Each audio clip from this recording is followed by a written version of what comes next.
Good afternoon, everyone. This is Jason Hilliard with Forecast Capital Management, and I have a video for you going over a few themes that I think are important for everyone to take note of. Those themes are S&P 500 earnings, GDP numbers, which came out this morning, and also housing data, which came out a couple days ago. So let's start with the S&P 500 earnings. 189 of the S&P 500 companies have reported on an aggregate year-over-year earnings per share basis, and they came in with a decline of negative 3.3%.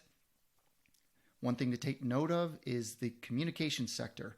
Aggregate earnings have crashed negative 24.3% on a year-over-year basis. The negative 3.3% S&P 500 earnings, that includes energy earnings of plus 196% on a year-over-year basis. So a lot of the sectors outside of energy are having a really difficult time operating through this recessionary bear market.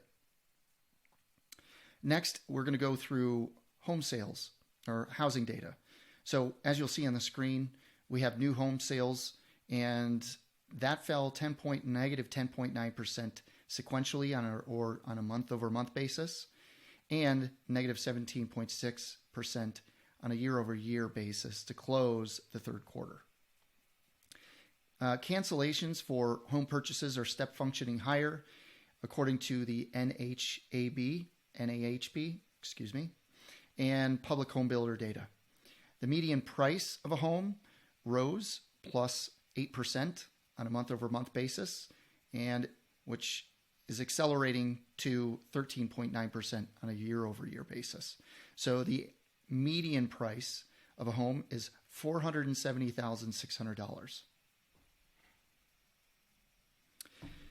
Next, the MBA mortgage purchase applications. So purchase applications continued to break lower, dropping for the fifth week to another fresh cycle and 7.5-year low at 160.4 on the index.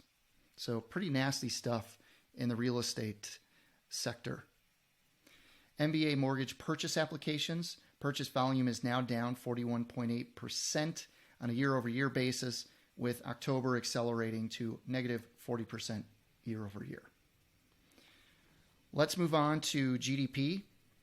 So this morning, the third quarter GDP came in at plus 1.8% year over year, which is which is how we look at it on a year over year basis. So GDP came in at plus 1.8% as compared to quarter three of last year.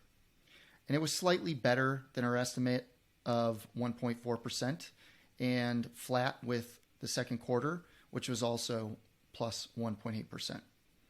The big positive contributors were exports at plus 11.3% and imports at plus 7.5%. And while many price indicators did slow, interestingly, market-based PCE, excluding food and energy, accelerated from 5% to 5.2% year over year. So given that the report was better than expected, the key takeaway is likely that there's not much in this report to give the Fed a reason to pause rate hikes.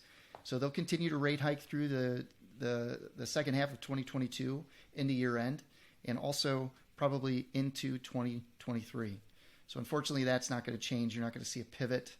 And I think it's going to be a very difficult time for a lot of U.S. equity markets to operate, the companies and the indices.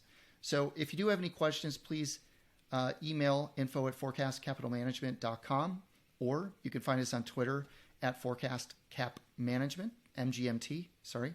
But otherwise, have a great rest of your week and a great weekend, and I will talk to you guys soon.